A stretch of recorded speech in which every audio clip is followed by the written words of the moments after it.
there's something really cool I wanted to share with you guys, because I was driving around and I was actually heading somewhere else, but then I saw this alley. Look how crazy this is. Like, this is insane.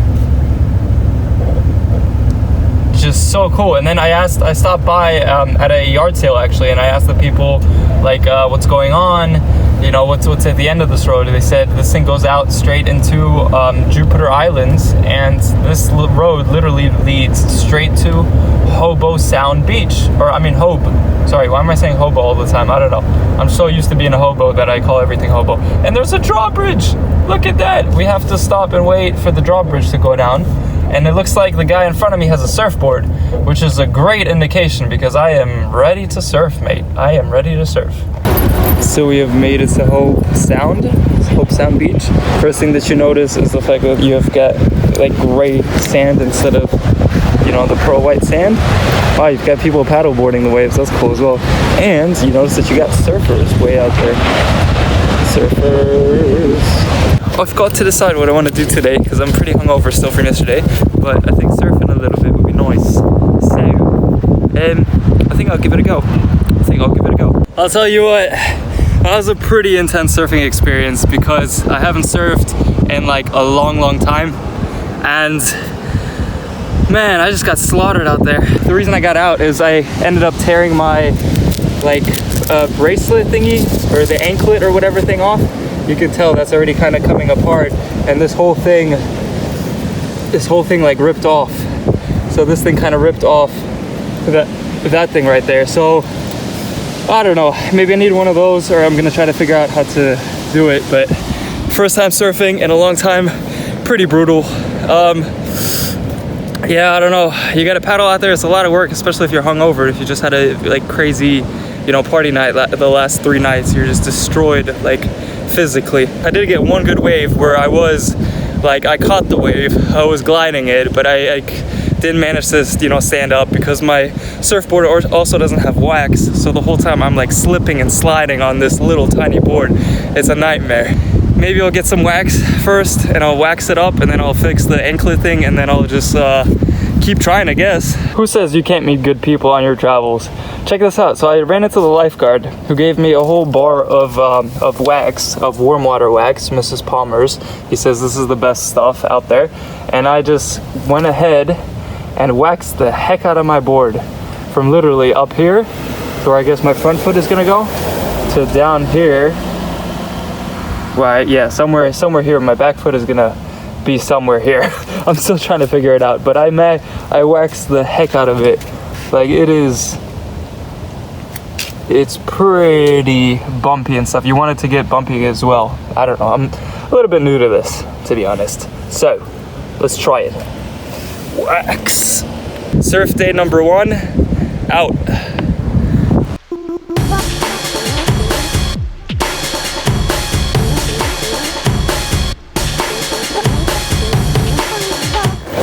Jetty Beach Park, Jetty Beach Park.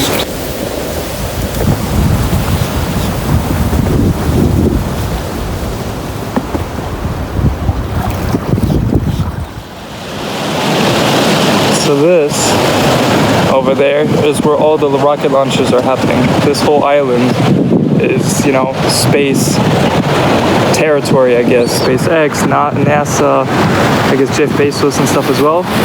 We're here at Jetty Beach Park. This is the Jetty Beach Park Pier. And this whole coast is the whole east coast of Florida, all the way down there. So we've got, what, Cape Canaveral? And then slowly down there is where Cocoa Beach starts. Check out these pelicans. They're having a great time.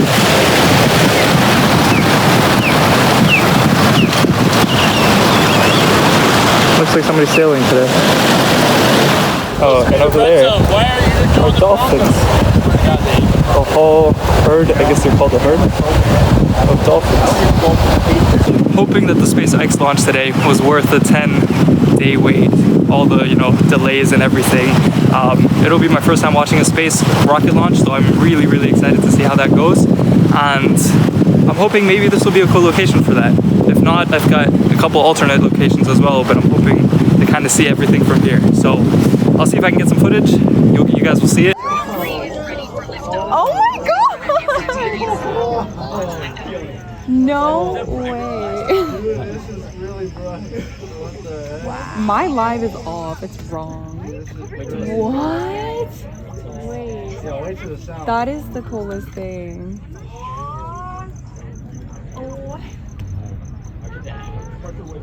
Ja. Oh nein, in den Wolken. Komm wieder raus.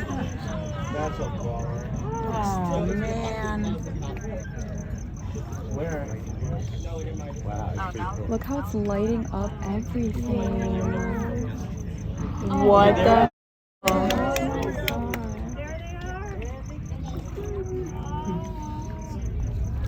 Jetzt ist es gleich.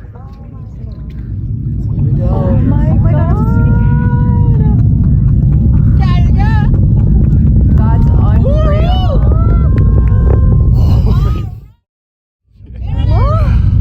The clouds, that sucks so bad. Oh my god, they're going so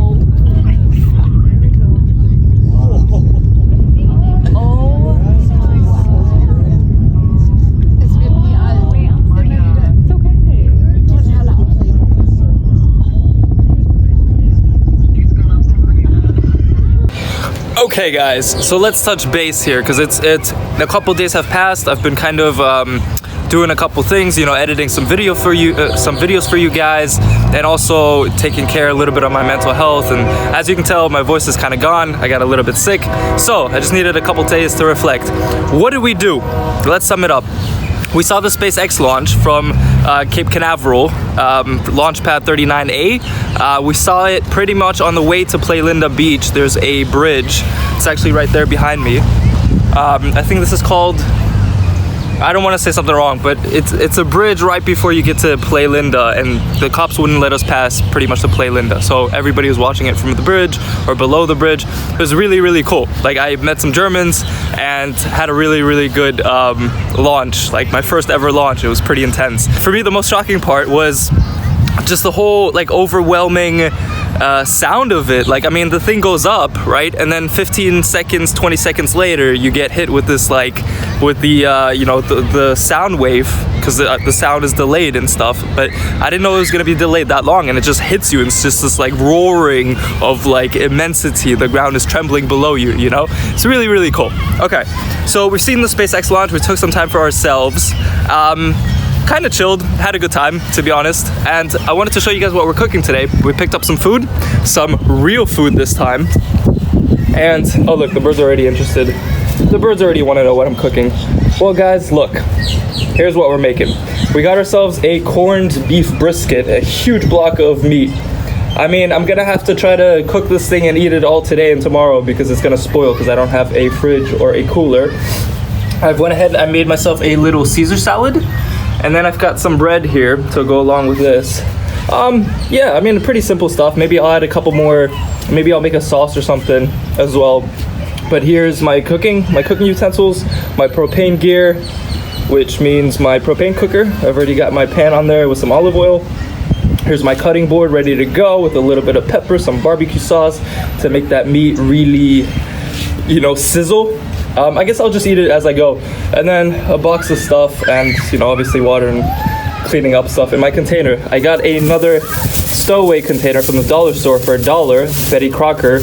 A lady actually told me, yo, get this one. This is like better. The Rubbermaid and the Betty Crocker stuff is way better than the cheap dollar brand stuff. So leftovers are gonna go in there. I'm gonna take that with me and have that hopefully for tomorrow. I hope that these birds get away from here because I'm gonna have to get aggressive, and I don't want to do that. Birds, don't steal my food. No, I can't do it. I can't even feed wildlife. I think it's against the law and stuff as well. They're pretty hardcore about feeding wildlife here in Florida. So as the war machine keeps turning, you can see, you know, I'm doing these brisket steaks. They're turning out really, really cool. They are a little bit salty, But I mean, this looks like a butchery, man. This looks like a slaughtery.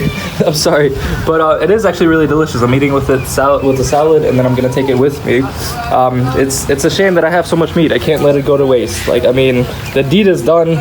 You know, I have to save the meat. Don't throw it away. Don't give it to the birds. So I'll try to get as much as I can in here, so I have it for tomorrow. And for dessert, a fruit salad before it spoils. Or maybe not a salad, but you know, just a bowl of fruit. A huge bowl of fruit, might I say. Because sometimes you really can't take the kid out of the kid. You know what I mean? Here, take this out. Oh my god, I think he's almost at the top. Is he? No, I think we got a little bit of ways to go. But anyway, you got a what the fuck? What a fuck, what a fuck. What do we got here? This is my favorite because you can get pretty much like a massage going. It's a nice it's like a nice head massage. Oh, this is heaven.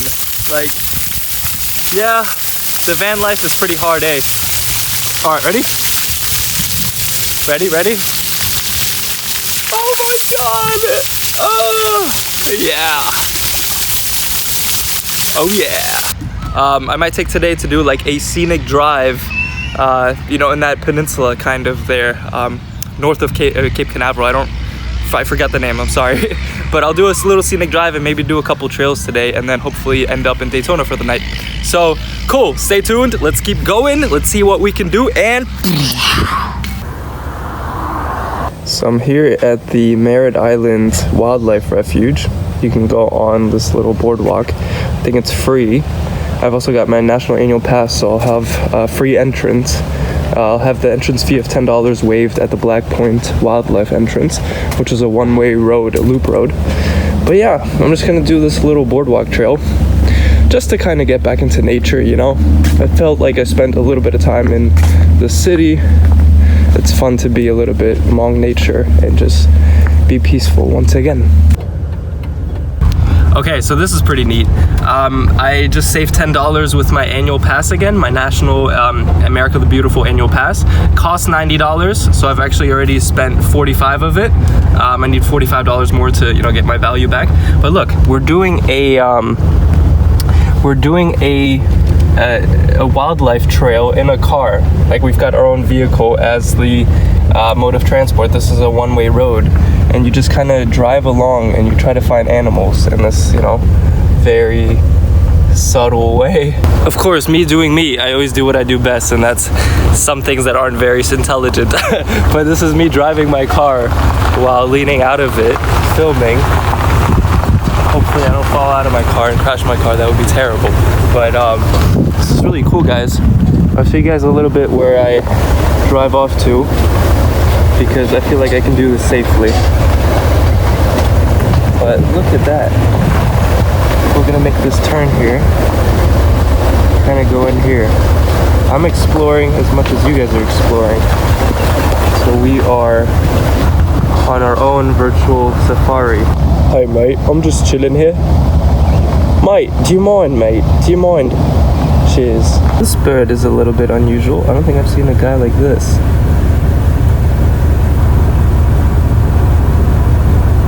Very interesting color scheme. Trying to multitask, so it's been fun. It's been really, really fun. Oh, I can stop there and I can probably go take a look. I will take a look. Hey there, Mr. Gator. The lady at the gate said that he's the one by the entrance. His name is Thor. He's 10 foot long. So we've discovered some herons. We've got some herons. Some white ones, and then in the back there's another one. Sitting on his island. He's got his own private island. So check out this little guy. I was about to run him over. It's a little gator. He's a little gator.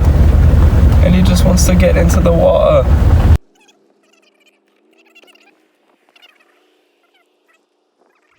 Hello, Mr. Gator. Hello.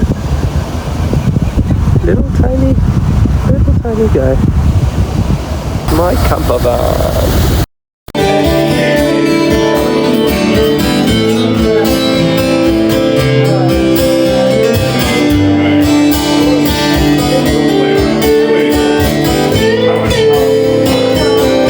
Peacing out from paradise.